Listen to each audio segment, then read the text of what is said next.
selama ini tuh dianggap tabu gitu untuk dibicarakan dengan orang tua, yang mana kalau kami mengobrol dengan para guru atau bahkan pengalaman kami sendiri gitu, kami malu ketika menstruasi atau mimpi basah, tapi kemudian menanyakan hal tersebut kepada orang tua. Lebih nyaman misalnya menanyakannya kepada teman, padahal mungkin teman kita sendiri tidak memiliki informasi yang memang dapat membantu kita bagaimana sih melewati hal ini seperti itu.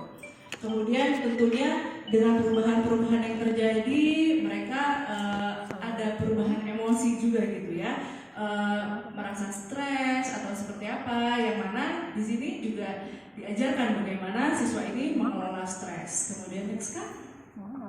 Ya, mereka juga diajarkan bagaimana tumbuh sebagai perempuan dan laki-laki dan bagaimana peran sosial mereka di masyarakat gitu ya. Dan tentunya adalah di sini mengenai hak dan pembuatan keputusan. Jadi mereka mengetahui apa yang menjadi hak-hak mereka, dan hal itu yang kemudian membawa kepada keputusan yang mereka ambil. Di sini di modul setara ini juga kita mengajarkan gitu mengenai hubungan. Jadi di sini pertama diperkenalkan mengenai orang-orang di sekitar mereka, ada teman dan keluarga, dan bagaimana hubungan yang sehat itu. Oke, kelas 8 ini sebenarnya lanjutan gitu ya. Di sini mungkin ada teman, sahabat, dan pacar. Nah, kenapa ada kata pacar ini juga sempat kontroversial, terutama di sekolah-sekolah yang berbasis agama, karena kita tidak mau menampik kenyataan di masyarakat ini bahwa remaja umur segini tuh udah pada punya pacar gitu. Jadi ini tentunya nanti ada hubungan itu dengan pengambilan keputusan. Nanti kemarin juga ini ya, Mam Ani, dipanggil Mam Ani, sering melihat ini, kemudian mengajarkan bagaimana cara mempertimbangkan pilihan-pilihan sampai kemudian dapat mengambil keputusan yang kemudian biasanya nih akan nyambung ke sini juga nih. Siswa ini akan memilih untuk berpacaran atau tidak ya gitu. Padahal dia punya cita-cita, punya mimpi, apakah kemudian punya pacar ini akan menghambat cita-citanya gitu kan.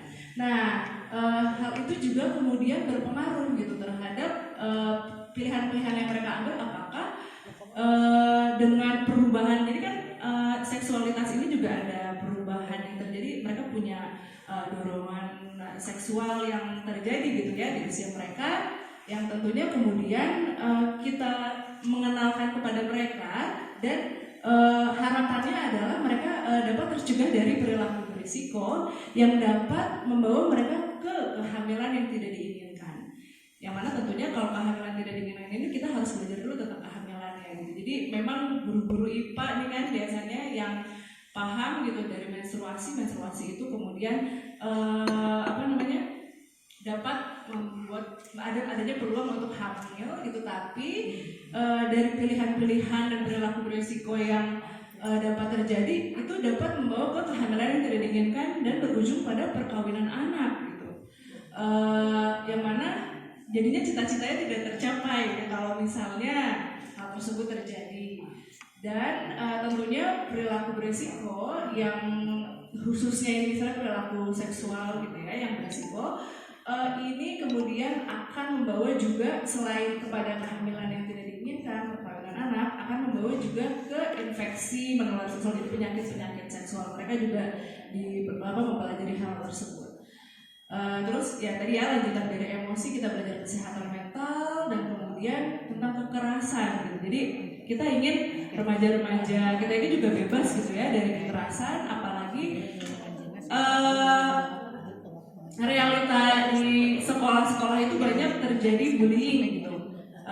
Jadi harapannya tidak terjadi lagi bullying di sekolah, mereka bisa tahu bahwa hal itu ternyata termasuk kekerasan loh. Karena kemarin juga banyak guru yang menyampaikan bahwa banyak murid yang tidak mengenali itu termasuk kepada kekerasan. Jadi harapannya siswa dapat mengenali bahwa hal tersebut merupakan salah satu kekerasan dan tidak melakukannya terhadap temannya. Terus karena kemajuan teknologi juga kita memberikan mereka pengetahuan mengenai teknologi internet dan media sosial, dan bagaimana supaya mereka tuh dapat tercegah dari kekerasan berbasis gender online gitu. Karena ya kita tahu sendiri ya dengan kemajuan teknologi ini banyak sekali terjadi kejahatan di ruang media sosial, internet dan sebagainya. Oke, next.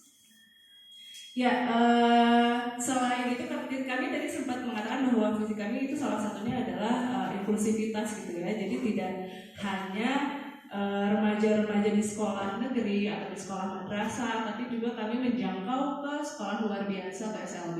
Jadi kami juga memiliki modul, ini adalah modul untuk tahun 2000-an. Itu ngarep corona.